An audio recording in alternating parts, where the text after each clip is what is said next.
अस्सलाम वालेकुम दोस्तों, एक मरतबा फिर हाजिर हैं। सभी दोस्तों को वेलकम, खुशामदीद और जियाने बोलते हैं, आदाब, सलाम, नमस्ते, सत श्री अकाल। मेरे साथ वकास अब्बास भाई मौजूद हैं। तो सीमा हैदर भाई के हवाले से बात करेंगे। उनकी वालदा मोहतरमा का इंतकाल हुआ था, तो इस वीडियो में ये बात आप लोगों के साथ शेयर करेंगे कि उनके आखिरी अल्फाज क्या थे, उनकी आखिरी इच्छा क्या थी, वो क्या मतलब जब आखिरी सांसें ले रही थी तो उनका क्या वो था, उन्होंने कौन सी बातें की। तो दोस्तों, आप लोगों ने देखा होगा कि हम लोग उनके गांव गए। हैदर भाई की वालदा मोहतरमा का जब इंतकाल हुआ तो इसके बाद बहुत सारे बहन भाई हमारे साथ रब्ता कर रहे हैं और लम्हे लम्हे की अपडेट्स भी ले रहे हैं कि हैदर भाई आप किस हाल में हैं। तो वकास भाई का भी उनके साथ संपर्क है, मेरा भी है, तो ये चीजें भी आप लोगों के साथ शेयर करेंगे। लेकिन बदकिस्मती से वकास भाई दूसरी तरफ सीमा को देख रहे हैं लाइव में आके, जिस तरीके से वो हैदर भाई के खिलाफ बातें कर रही है। और एक ढीठ तो वो है जी, वो पहले से ही है, सबको पता है, लेकिन वो ये कह रही है कि वो तो मेरी सगी सास थी नहीं, तो वो एक्सपायर हो गई है, तो क्या करें, ये है वो है। और ये कह रही है कि जो मेरे वो बाबा जी है ना, बाबा जी जो लप्पू के दादा है मेरे ख्याल, उनकी उम्र की थी। तो आप क्या कहेंगे इस हवाले से? तनवीर भाई, वो तो एक बेगैरत औरत है जी। जिस तरीके से तनवीर भाई देखें, आपने भी देखा होगा, जितने भी लोग हमसे मुखालफत भी रखते थे, हालांकि देखें वो वालदा का इंतकाल तो हैदर भाई की हुआ है, मगर जो कुछ लोग हमसे मुखालफत रखते थे उन लोगों ने भी हमसे रब्ता किया और उन लोगों ने भी अफसोस किया हमसे, हमारे अरशद भाई से अफसोस किया, जो कि सीमा सपोर्टर भी थे, हम ये कहेंगे जी बिल्कुल सीमा सपोर्टर उन्होंने अफसोस किया। मगर हम हैरान है तनवीर भाई उस बेगैरत औरत पर, वो कम से कम इतना ही कह देती ये मुझे पता चला है कि हैदर की वालदा का इंतकाल हो गया। मगर तनवीर भाई उस दिन वो लाल कपड़े पहन के, जिस दिन हैदर भाई की वालदा की खबर चली, लाल कपड़े पहनी कहती है कि पता चला कि हैदर की माँ का इंतकाल हो गया, सबको जाना है, सबको मरना है, और वो कौन सी मेरी सगी सास थी जी। यार ये कौन सी बात हुई? तू इंसानियत की बात ही कर देती कि भाई हैदर की वालदा का इंतकाल हो गया, तू कहती है कि वो तेरे पे जुल्म करती थी, तू नंबर 1 की झूठी है। मगर जो हैदर भाई के 4 बच्चे हैं वो उनकी सगी दादी थी जी। तेरे पास जो 4 बच्चे हैं वो उनका सगा खून था जी। बिल्कुल जो हैदर भाई के खिलाफ बातें कर रहे हैं मुख्तलिफ यूट्यूबर भी, आप समझ लें, तो उन्होंने भी, बहुत सारे ऐसे यूट्यूबर्स हैं, बहुत सारी ऐसी बहनें हैं, उन्होंने राब्ता किया है, उन्होंने ये एक तरह से ताज़ियत का इजहार किया, इजहार अफसोस किया। लेकिन बदकिस्मती से, क्योंकि सीमा किसी और के हाथों कंट्रोल्ड है, ये कंट्रोल किसी और के हाथों है, तो फिर जाहिर सी बात है उसने ये बोलना था। बाकी बड़ा दुख हुआ है ये चीजें देख के कि वहां ये सारा अभी तक वही हो रहा है जो शुरू से लेकर, लेकिन कोई वो चीज नहीं नजर आ रही कि इसको कोई लगाम दी जाए, इसके गले में पट्टा डाला जाए। ये बकवास कर रही है। दूसरी बात, हम लोग जब यहाँ से हैदर भाई के घर गए, हैदर भाई से मुलाकात की, गले लगे, यकीन करें कि वो ज़ारों कतार रो रहे थे। इतना मैंने कभी भी उनको इतना रोते हुए, हाँ, बच्चों के हवाले से सऊदी अरेबिया में बैतुल्लाह शरीफ में उनको देखा तो यहाँ पे सिसकियों भरी आवाज में वो रो रहे थे, बड़ा दुख हुआ। तो वकास भाई, और फिर वहां के लोग जो जिनके बारे में सीमा ये कहती है कि किसी का आना जाना नहीं, कुछ भी नहीं होता वहां पे, लोग क्रिमिनल हैं ये जी। और कहती है तनवीर भाई कोई कानून नहीं है, औरतों को बंद करके रखते हैं जानवरों की तरह, फलाने की तरह। बल्कि तनवीर भाई ये जो भगोड़ी है, ये वहां पर जब जितने भी टाइम रही उस गांव के अंदर, तनवीर भाई ये रानियों की तरह रहती थी। जबकि हैदर भाई की घर की मतलब जो भी लेडीज है या हैदर भाई के करीब करीब का खानदान है, वो तमाम लेडीज अपने मर्दों के साथ शाना बशाना खेतों में भी तनवीर भाई काम करती हैं जी। बिल्कुल, मतलब अपने जानवरों का, इन सब चीजों का भी ख्याल करती हैं, खेतों में भी काम करती है। हम वहाँ देखते रहे जी। अगर वहाँ पर कोई पाबंदी होती तो हम लोग पराए थे, उस गांव के अंदर गए थे, तो औरतें कभी हमारे सामने ना आती। तनवीर भाई वो औरतें बासानी बिल्कुल हंसी खुशी के साथ अपने खेतों में अपने मर्दों के साथ काम कर रही थी जी। और जितने भी बहन भाई हमारे साथ जो भारत के लाइव में जुड़ते हैं, हमारी कल जो मंजू गोस्वामी दीदी है, वो कहती है मैंने खुद खेतों में काम किया है, अपने घर में दिए, अपने वालिदैन के उसमें, कहती है हम भी करते थे। तो भगोड़ी से तो कभी भी हैदर भाई ने काम कराया भी नहीं।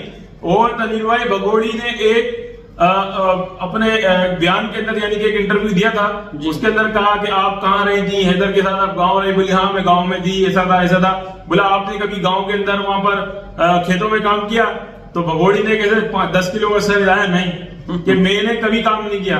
तो प्यारे बहन भाइयों, आप इससे अंदाजा लगा लें कि हैदर भाई ने इसको किस तरीके से रखा हुआ था जी। हैदर भाई ने इस बेगैरत औरत को रानियों की तरह रखा हुआ था जी। और तनवीर भाई, इस मनहूस औरत की वजह से हैदर भाई ने अपने मतलब गांव वालों से, अपने घर वालों से, अपने खानदान वालों से, अपने कबीले वालों से नाराजगी ली। जी, क्यों?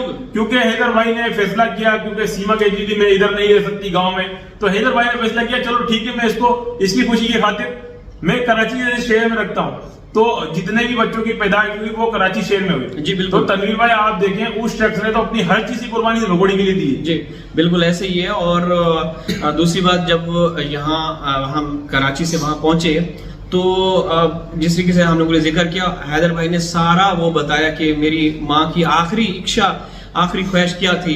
उन्होंने आखिरी लम्हों में भी ये कहा कि वो बच्चे कहाँ हैं, मुझे उनसे मिलना है। तो वो हैदर भाई बेचारे और उनके घर वाले तसल्लियां देते रहे कि बच्चे जल्द आपको मिलेंगे, उनसे बात भी, उन्होंने कहा कि मेरी बात करा दें। तो वो आखिरी लम्हों में भी अपने उन बच्चों को उन्होंने याद रखा और यही उनकी ख्वाहिश थी कि मेरी उनसे बात हो जाए। लेकिन बदकिस्मती से हैदर भाई से जो न्यूज चैनल है, मेन स्ट्रीम न्यूज चैनल है, उन्होंने राब्ता इंटरव्यू के लिए करते रहे। उस वक्त उनको ये झांसा देते थे कि हम आपकी बच्चों से बात कराएंगे, लेकिन कभी भी ऐसा नहीं हुआ। वो इंटरव्यू ले लेते थे, हैदर भाई जो अपनी बात रखते थे या अपना पक्ष रखते थे वो भी हज़फ कर देते और वो एक झांसा हुआ करता था कि हम आपकी बच्चों से बात कराएंगे, आप हमें इंटरव्यू दे। तो ना तो उन्होंने कभी इंटरव्यू कराया बच्चों से या बच्चों से बात कराई, बल्कि जो अपनी मर्जी की बातें होती थी वही रखते थे। न्यूज चैनल वाले सीमा का पक्ष को सामने रखते थे। तो तनवीर भाई, इन चैनल वालों का क्या कहना, जो कि सीमा सपोर्टर के लिए क्या एपी सिंह के चाटुकार के लिए, एपी सिंह के उठाऊ के लिए, एपी सिंह के जो है चेले के लिए आप तनवीर भाई आप देखिए कि एक भगोड़ी जो पाकिस्तान से गैर कानूनी तरीके से आई, क्या वो कोई सोने का तमगा लेके उस मुल्क में दाखिल हुई भारत के अंदर? जो पांच लेडीज न्यूज इनका एक ही चैनल की कौमी चैनल है भारत का, वो लेके बैठी हुई है जी, मैं हूँ फलानी, मैं हूँ डिपकानी, हम जानेंगे रास फलाना। मैं कहता हूँ तनवीर भाई, उन लोगों पर लानत है कि जो एक पाकिस्तानी भगोड़ी गैर कानूनी तौर पर आपके मुल्क में आपकी जो है हर यानी कि एजेंसी को लताड़ती हुई आपके मुल्क में आपके सीने पर ठोक कर बैठी हुई है, आप उसको इतनी इज्जत दे रहे हैं कि आप उसको लगता है कि जानते पहचाना चाहते हैं। आप चंद्रयान का तजुर्बा जो आपके मुल्क में हो आप उससे लेते हैं। मैं लानत भेजता हूं उस मीडिया पे जो इस तरीके से तनवीर भाई एक छत के ऊपर पांच महिलाएं इंटरव्यू ले रही है एक ही चैनल की। भाई क्या करके आई है वो? बिल्कुल कोई बड़ा कारनामा सर अंजाम दे के आई है क्या? कोई इंसानियत के लिए कोई बहुत बड़ा काम किया हिंदुस्तान में कि वो मीडिया घर में आके उनसे इंटरव्यू करे? ऐसे लोगों को तो लानते देनी चाहिए, ये बल्कि ये तो अप्रिशिएट करें, उनके हौसले बढ़ा रहे हैं। और दूसरी बात यहाँ पे मैं माजरा चाहता हूँ आपके बात को, मैं यहाँ पे ये बात रखना चाहता हूँ कि हैदर भाई ने वो चीजें दिखाई हैं जहाँ पे उनके बच्चे आते थे, वो शॉप दिखाई। अगली वीडियो में आप लोगों के साथ वो चीजें शेयर करेंगे, वो जगह दिखाई। वो हैदर भाई कह रहे थे कि ये फरहान जो है यहाँ पे मुर्गे पकड़ते थे, मुर्गों के पीछे भागना और बाकी जो जानवर वगैरह हैं। तनवीर भाई जी, छोटी सी बात मैं भी ऐड करूंगा कि आपने देखा होगा वो जो एक रीमा ने वीडियो दी थी जिसमें बच्चे झूले में झूलते थे। जी। तो वो जगह जब हैदर भाई ने हमें दिखाई तो कितने अफसोस हुए हो। बिल्कुल, वहां कितने ज्यादा वो बेचारे रोने लगे कि बच्चे यहाँ मेरे ऐसे झूलते थे। जी। वो जगह हमने देखी।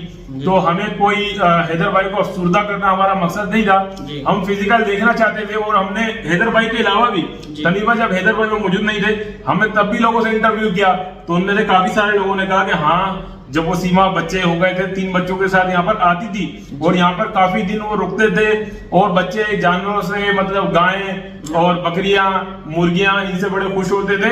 और हैदर भाई ने ये कहा था कि जब हमारा वापसी जाने का टाइम होता था ना तो बच्चे रोते थे कि हम वापसी नहीं जाएंगे कराची, यानी कि अपने दादा दादी और गांव के माहौल से बच्चे बड़े लुत्फानंदोज होते थे, बहुत ज्यादा खुश होते थे। जी।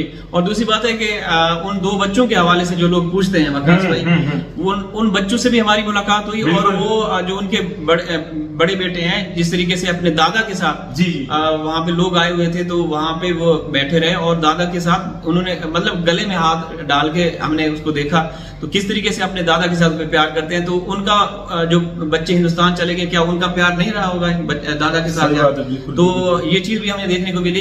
तो कुछ लोग उनको ज्यादा फिक्र है, वो कहते हैं कि उन 2 बच्चों को तो संभाल नहीं सकते, इन 4 बच्चों को क्या फिक्र पड़ी है। तो भाई वो बच्चे यहाँ हैं, दादा के पास है, दादी के पास है। दादी तो अब चली गई, अल्लाह मियां को प्यारी हो गई। तनवीर भाई, जैसा किसी के जहन में ये बात आती हो कि हैदर भाई घर में सिर्फ हैदर भाई की वालदा जी। थी और तो कोई अब बचा नहीं, इन बच्चों को कौन संभालेगा। जी। और तो मैं आप तमाम प्यारे बहन भाई को बताता चलूं कि हैदर भाई की सिर्फ वालदा ही नहीं है उस घर के अंदर, हैदर भाई की भाभी भी हैं। जी। हैदर भाई के करीब करीब बहुत सारे कजन, जैसे तनवीर भाई हमने देखा था गाँव के माहौल में, जी। वो समझ ले एक ही जगह पे सारे रहते जी। हैं, बस सबके समझ ले कमरे अलग अलग होते हैं, रूम अलग अलग है, इस हाँ। तरीके से रहते जी। हैं। तो तनवीर भाई वहाँ संभालने वाले तो बहुत वहाँ मौजूद हैं और गाँव का माहौल बड़ा प्यारा, खूबसूरत और बहुत ही मिलनसार लोग हैं तनवीर भाई। बहुत आपस में एक दूसरे का इतना ख्याल रखते हैं कि जी। जितना कि आपके मुल्क भारत यानी कि मिसाल में शहरी लोग और हमारे जो कराची है इतना आपस में कोई ख्याल नहीं रखता होगा जी। जितने गांव के लोग आपस में मोहब्बत रखते हैं। बिल्कुल ऐसे ही है। और ये चीज हमने देखी है, मेहमान नवाजी भी देखी। हालांकि एक ताजियत का माहौल था वहाँ पे। ताजियत का माहौल था, बिल्कुल। वहाँ जो लोग आ रहे थे वो हमें मिलने के लिए, कभी कोई पानी लेकर आ रहा है, कभी कोई चीज लेकर आ रहा है। तो ये चीजें देखकर अच्छा लगा कि कितना प्यार, एक भाईचारा है वहाँ पे। बिल्कुल। और वो भगोड़ी किस तरीके से इल्जाम लगाती रही, जहाँ तू पैदा हुई जिस माहौल में, तू वहां जाके उसको झुटला रही है और गलत मतलब बातें करी, तो शर्म आनी चाहिए। ये तो देखें, हम लोग शुरू से ये चीजें शेयर करते आ रहे हैं। और दूसरी बात, वकास भाई, जिस तरीके से हैदर भाई ने और वहाँ के मकामी लोगों ने हमारे साथ ये बात शेयर की कि इस गांव में, इस इलाके में, जेकाबाद में तारीख का, इतिहास का सबसे बड़ा जनाजा उनकी वालदा मोहतरमा का जो वो बता रहे हैं। तो आप यहाँ से अंदाजा लगा सकते हैं कितने मतलब प्यार, अमन, मोहब्बत, सुख शांति वाले, एक दूसरे का दुख दर्द बांटने वाले लोग हैं कि इस मौके पर पूरे इलाके, बल्कि दूर दराज के एरिया से लोग आए हैदर भाई से मिलने, हैदर भाई की वालदा की ताज़ियत करने, हैदर भाई की वालदा की जनाजे में। जी, बहुत बड़ा जनाजा बताया जा रहा है। तो चूंकि हम लोग 12 घंटे का सफर था, हम लोगों ने कोशिश की हमें कुछ मतलब 12 घंटे, कितने बजे पहुंचे थे वहां पे? तकरीबन 12 घंटे ही हो गए थे तनवीर भाई। हम अपने घर से निकले 8 बजे। जी, जी। और हैदर भाई घर तक पहुंचे समझ लें 8 बजे, तो 12 घंटे हम सफर में ही रहे। जी, सफर में। तो हम दूसरे दिन पहुंचे। बाकी दोस्तों, जैसे कोई बड़ी डेवलपमेंट्स यहाँ से होंगी, आप लोग साथ शेयर करते रहेंगे। तो वीडियो लाइक कर दीजिएगा, चैनल को भी सब्सक्राइब कर दीजिएगा। इंशाल्लाह हाजिर किसी और वीडियो में, तब तक अल्लाह हाफिज। अल्लाह हाफिज।